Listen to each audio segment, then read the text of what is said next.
IIT के दीक्षांत समारोह में शामिल हुए मुख्यमंत्री भूपेश बघेल ने आईआईटी के दीक्षांत समारोह में विद्यार्थियों को सम्मानित किया और छात्र छात्राओं को बधाई दी। उन्होंने कहा कि हेमचंद यादव विश्वविद्यालय के दीक्षांत समारोह में भी मुझे भी उपाधि से सम्मानित किया जाएगा। नेताओं की वजह से भाजपा के हार वाले बयान पर सीएम ने कहा कि उनकी समीक्षा के बारे में मुझे क्या पता, वो 5 साल पीछे चल रहे हैं, उन्हें 5 साल बाद याद आ रहा।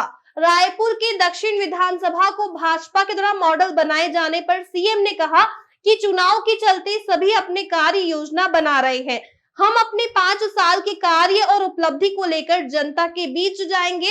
वहीं सरोज पांडे के हार वाले बयान पर कहा कि 15 साल उनको मौका मिला, लूट खसोट के अलावा कुछ नहीं किया। हमने जो काम किया उसका असर ग्रामीण इलाकों में देखने को मिलता है। छत्तीसगढ़ मॉडल की चर्चा इसलिए ही हो रही है। वहीं 40% करप्शन और राहुल गांधी के बेल मामले पर भाजपा के आरोपों पर कहा, हमारे नेता तो बस बेल में है, जो जेल में है वो गृह मंत्री है। चीट फंड कंपनी बनाकर मनी लॉन्ड्रिंग की गई है, इसकी जांच के लिए पत्र लिखा है पर जांच नहीं हो रही। अब समझ आ रहा है कि मनी लॉन्ड्रिंग का पैसा कहां जाता था।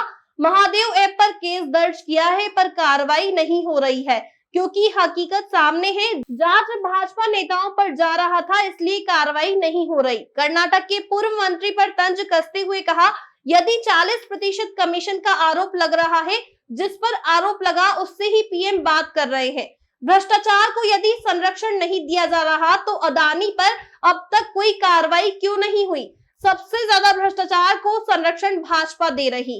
श्री दीक्षांत समारोह में आज जिन्होंने डॉक्टरेट की है, एमटेक किया है, बीटेक किया है, उन सबको सम्मानित किया गया है। और बहुत कम समय में हमारे छत्तीसगढ़ के IIIT ने न केवल देश में बल्कि विश्व में अपना स्थान बनाया है और इसके उज्जवल भविष्य की कामना करता हूँ। यहाँ के छात्र छात्राओं ने जो मेहनत की है और यहाँ की जो पढ़ाई हो रही है, तो सभी प्रोफेसर को भी बधाई देता हूँ। 100% प्लेसमेंट हुआ है, सबको बधाई शुभकामनाएं। अब शाम को होने जा रहे हैं हेमचंद यादव विश्वविद्यालय दुर्ग द्वारा आज दीक्षांत समारोह है और उसमें मुझे भी मानद उपाधि से सम्मानित किया जाएगा। ये कल पांडे जी ने कहा कि 2018 के आंकड़े जो कार्यकर्ताओं को समझ में आ गए थे, नेताओं को उसको समझने में समय लगा। हार भी जो हुई वो नेताओं की वजह से, क्या कहेंगे? अब उसकी समीक्षा के बारे में मुझे क्या पता। 5 साल बाद यदि उनको समझ आ रहा है तो बहुत 5 साल पीछे चल रहे हैं। भाजपा रायपुर दक्षिण को मॉडल के तौर पे मान रही है। उनका कहना है कि रायपुर दक्षिण विधानसभा को मॉडल के तौर पे पूरे छत्तीसगढ़ में पेश करेंगे कि अब विपरीत परिस्थिति में भी जीत का मंत्र वहाँ से पिछले विधानसभा के चुनाव के। हर राजनीतिक दल कार्य योजना बना रही है और अपने अपने हिसाब से तैयारी कर रहे हैं।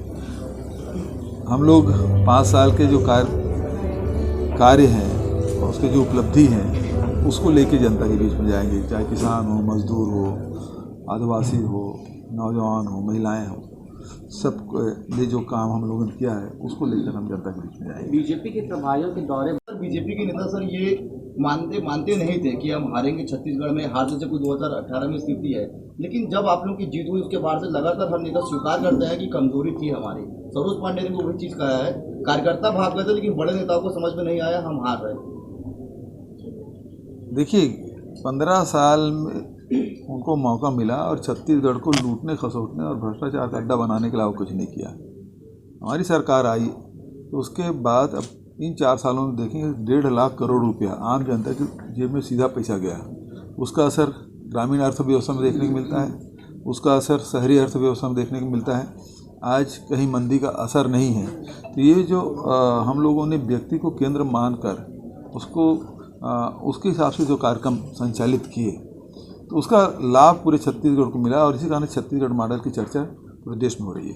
ये दिन के छत्तीसगढ़ आए हैं, बस्तर भी आए हैं, अभी मंत्री लोग भी आए हैं। अब मंत्री के बाद अब संगठन के लोग आए हैं, फिर मंत्री लोग आएंगे।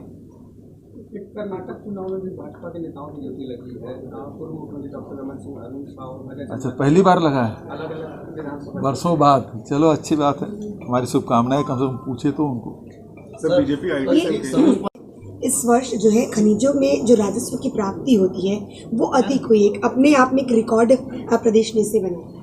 केंद्र सरकार लगातार कोशिश कर रही है कि इस सरकार को बदनाम किया जाए। मैं पहले से बोल रहा हूँ, अधिकारियों को डराया जा रहा है, उद्योगपतियों को डराया जा रहा है, व्यापारियों को डराया जा रहा है, कर्मचारी अधिकारियों नेताओं को डराया जा रहा है। उसके बावजूद भी हम लोग लगातार लक्ष्य पीछा करते हुए जो उपलब्धि हासिल की है, मैं समझता हूँ कि ये देश के लिए एक उदाहरण है।